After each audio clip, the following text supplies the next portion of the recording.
মৰিগাঁৱত কৃতি ছাত্ৰ-ছাত্ৰীৰ সম্বৰ্ধনা অনুষ্ঠান অখিল ভাৰতীয় বিদ্যাৰ্থী পৰিষদৰ প্ৰতিষ্ঠা দিৱসৰ লগত সংগতি ৰাখি মৰিগাঁও নগৰ শাখাৰ উদ্যোগত আজি শনিবাৰে মৰিগাঁও গান্ধী ভৱনৰ প্ৰেক্ষাগৃহত কৃতি ছাত্ৰ-ছাত্ৰীসকলৰ বাবে সম্বৰ্ধনা অনুষ্ঠান আয়োজন কৰে।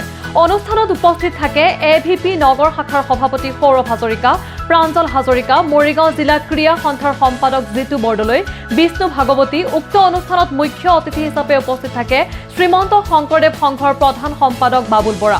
কৃতি ছাত্ৰ-ছাত্ৰীৰ অভিনন্দন অনুষ্ঠানত বন্তি প্ৰজ্বলন কৰে মৰিগাঁও নগৰ শাখাৰ সভাপতি সৌৰভ হাজৰিকাদেৱে।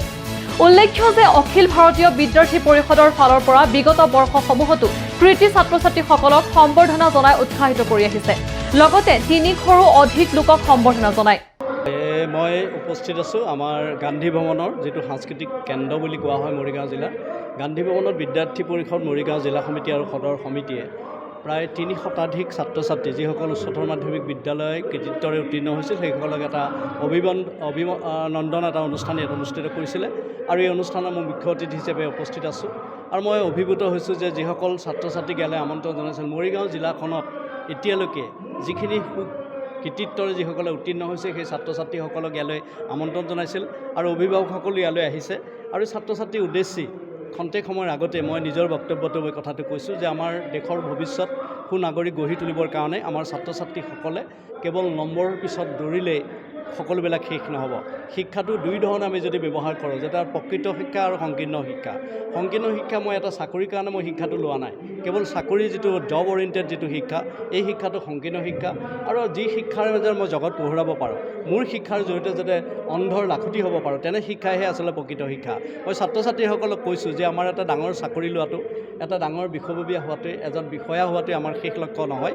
আমাৰ লক্ষ্য হ'ব লাগে যে সমাজখন নিৰ্মাণ কৰিব লাগিব, আজি ৰাষ্ট্ৰ নিৰ্মাণ কৰিব লাগিব, দেশ নিৰ্মাণ কৰিব লাগিব, দেশৰ নেতৃত্ব ল'ব লাগিব, সমাজৰ নেতৃত্ব দিব লাগিব, আমাৰ ভাগি পৰা সাহিত্য সংস্কৃতিক ৰক্ষা কৰিবৰ কাৰণে অহোপুৰুষাৰ্থ কৰিব লাগিব। বহু ছাত্ৰ ছাত্ৰী কিতাপৰ পোক হয়, পঢ়া শুনাত খুবেই ভাল, কিন্তু সমাজৰ প্ৰতি তেওঁলোকৰ দায়বদ্ধতা, সমাজৰ প্ৰতি পিঠি দিয়ে। বহুত ACS IAS বিষয়াক আমি বহুত সন্মান জনাইছোঁ সঁচা, কিন্তু কেইজন ACS IAS বিষয়াই দেশখনৰ কাৰণে, ৰাজ্যখনৰ কাৰণে কাম কৰিছে? ডাঙৰ ডাঙৰ বিদেশত চাকৰি কৰি ডাঙৰ ডাঙৰ ধন সম্পত্তি ঘটিব পাৰিছে, কিন্তু সমাজখন নিৰ্মাণ কৰিবৰ কাৰণে যিটো দায়বদ্ধতা থাকিব লাগে সেইটো নাথাকে। গতিকে মই ছ'চিয়েল ইঞ্জিনিয়াৰ হোৱাটো ছাত্ৰ ছাত্ৰীক কামনা কৰোঁ। ছ'চিয়েল ইঞ্জিনিয়াৰ মানে সমাজ নিৰ্মাতা। ডাক্তৰটো হ'ব পাৰে, ডাক্তৰ মানে কি মানুহৰ বেমাৰ ভাল কৰিবৰ কাৰণে ফিজিকেল ডাক্তৰ এটা হ'ব পাৰে, কিন্তু সমাজৰ কেৰুণ দূৰ কৰা ডাক্তৰ এজন হ'ব লাগে, ছ'চিয়েল ডাক্তৰ। সমাজখনৰ বেমাৰ হ'লে কাৰ ওচৰলৈ যাব? আজি সমাজখন অসুস্থ হ'লে কাৰ ওচৰলৈ যাব? ডাক্তৰৰ ওচৰলৈ যাব নেকি? আজি ঘৰ এটা নিৰ্মাণ কৰিবৰ কাৰণে ইঞ্জিনিয়াৰ ওচৰলৈ যাব, কিন্তু সমাজখন ভাগি গ'লে নিৰ্মাণ কৰিব কোনে?